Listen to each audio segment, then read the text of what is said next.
আসসালামু আলাইকুম বন্ধুরা। আগামীকাল জাতীয় সংসদ নির্বাচন।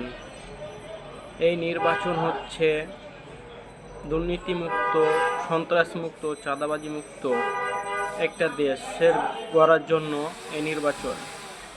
আমরা চাই ন্যায় ইনসাফের পক্ষে একজন ভালো, একজন সৎ, যে সন্ত্রাস, দুর্নীতি, চাঁদাবাজি মুক্ত দেশ গড়বে, আমরা তাকেই নির্বাচিত করব এবং নতুন দল হিসাবে আশা করব এবার দাঁড়িপাল্লাতে ভোট দিয়ে এই দলটাকে দেখতে।